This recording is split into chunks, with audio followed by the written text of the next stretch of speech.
All right. Button. Can you hear me okay? I can hear you fine. How can you hear me? Good. Good. All right. I thought we'd start with T. Casey Brennan. Okay.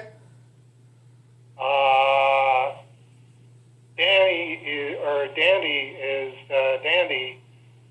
Cerebus is Cerebus, and Spider Ham is Spider Ham. Three completely different things, but I do think that a Dandy action figure is a very good, funny idea. That if somebody could find out if there's an aardvark figure commercially available, like through some nature outfit or whatever, and something that's sort of in the $2, $3 range, something like that, and order a bunch of them for Casey, and just get him to write Dandy, copyright T. Casey Brennan, on the bottom of it, 2019, and I'm sure you could at least sell a few to Cerebus fans. As you're saying that, I'm looking on my phone on the internet, and I found one for $5 U.S. Well, there you go. the thing that makes it, like whoever it is that makes it, as soon as T. Casey Brennan signs the bottom of it and writes Dandy, T. Casey Brennan, copyright 2019. Sorry, it's not your aardvark figure anymore. That's Dandy. I mean, the figure in the picture looks like Dandy from the page 1 of the Boy and His Aardvark story too. Well, there you go. There you go. Related to that, it was interesting you talking about Spider Ham, and he looks more like Porky Pig in a Spider-Man costume than like Cerebus in a Spider-Man costume. I think the key thing is the Spider-Man costume. If you have the rights to do the Spider-Man costume, and only Disney Marvel has the right to do that, I think you can do just about any shape that you want under there, and that's defensible in court. I was interested in what you said about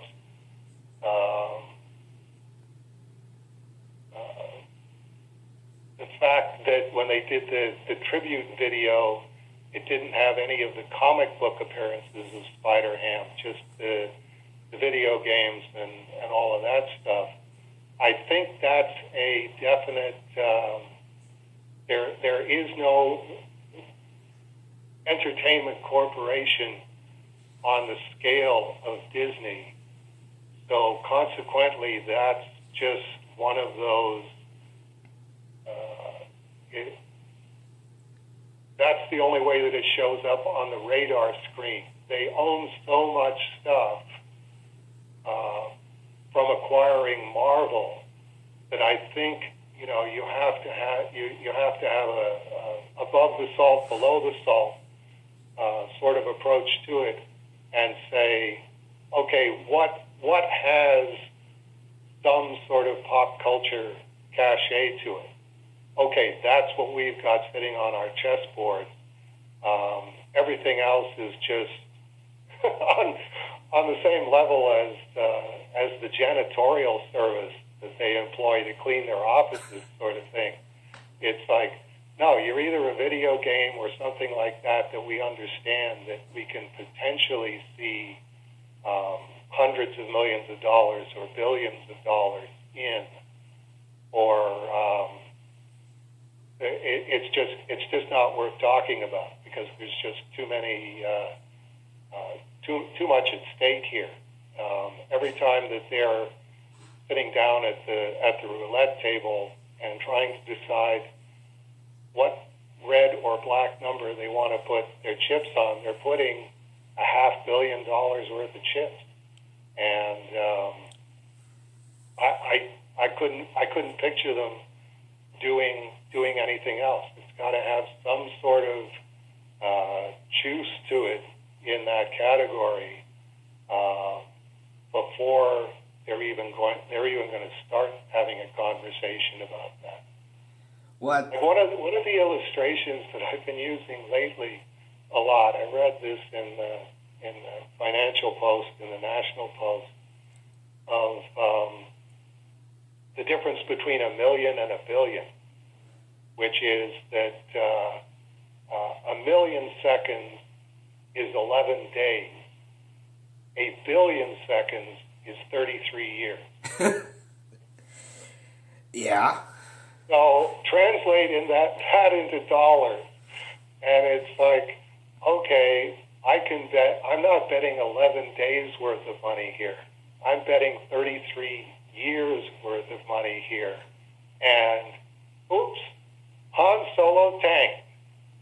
And it's like, that's not a small concern. You know, they have an enormous book value.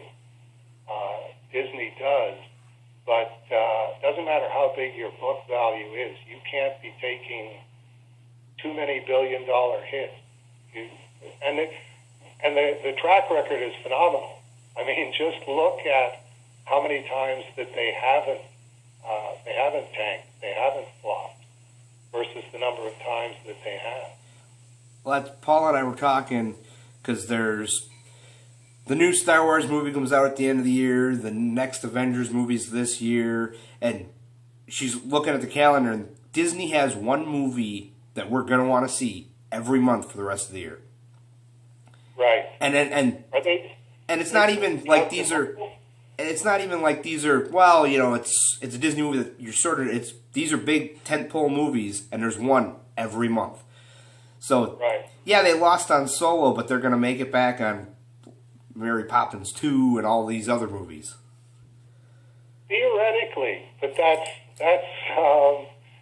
the gambler's logic. That's why guys go bankrupt in Las Vegas, is going, well, I'll just put more money down on more markers at the roulette table, and the wins will take care of the loss. I think they got a good hand, but then again, I'm a guy that's going to give them money, so I really can't vote. Right. No, I think it's one of those, on that plateau, I don't know how you could possibly even sleep at night. Going, is this actually going to work? Like, it looks really, really good on paper. Well, Bruce Campbell was in a movie called Congo, and it's a really bad movie. I mean, it didn't do well. It was a box office bomb the summer it came out, and I saw him at a convention, and somebody said, "Why did you do this movie?" And he's like, "Well, let me start off with, I got a script based on a story by Michael Crichton. Would you make a movie by Michael Crichton? Oh yeah, we would do that. The screenwriter is a guy that works with Steven Spielberg. Would you use this guy? Oh yeah. The producer is somebody that works with Spielberg. You know, Spielberg's the executive producer. The cinematographer's got 5 Academy Awards, and he goes on, and he goes, "Would you make this movie?" And the crowd goes, "Yeah." And he goes, "Great, you just made Congo." I mean, on paper, this movie can't lose. In reality, that movie lost. Yeah, it's. I think that looking at what happened with the Black Panther, it's like, man, oh man, you know, the association is the association with the Black Panthers per se still there, and do you want to be possibly lighting that fuse? And as it turned out, it's like, no, that's just the Black Panthers from the 1960s, which is where Kirby got the idea, are really just a footnote to the thing now. Yeah. It's a large metaphor for the Martin Luther King black sensibility versus the Malcolm X black sensibility. And they are very adept at that. The movies that I have seen, excuse me, with the Kitchen families, I always compare it to the Andromeda Strain, because it's this, we're going to make you believe in this incredible real-world societal disaster that's going on, and then we bring all in the people with the leotards on. Yeah. I actually saw the Spider-Man movie with Spider-Ham in it, and to hammer home the Porky Pig point, at one point at the end of the movie, Spider-Ham says, "That's all, folks," and Spider-Man off camera goes, "Can we legally say that?" That's good. And I'm laughing, going, to me, any service Spider-Man connection is probably severed by that point, because he looks like Porky Pig, he's saying Porky Pig's line, and you're acknowledging it's Porky Pig's line. Yeah, yeah. And it's not something that I was terribly concerned about. Like, I do take issue with Casey asserting that Marvel is doing something untoward or unethical here. I think that's another one of those things that you have to realize. Anything that you're going to see on the screen in a movie they hope is going to make $1 billion and cost them $200 million to make, it has been vetted every possible legal way that it can be vetted, and I'm sure everything that they bought from Marvel is in that category. The legal teams went through every line of every contract for every property that Marvel possesses, and they just do the due diligence all over again. If they're going to make a movie, we got to make sure that all the T's are crossed and all the I's are dotted, and just so that they're not vulnerable to lawsuit, and they're still going to end up getting nuisance lawsuits.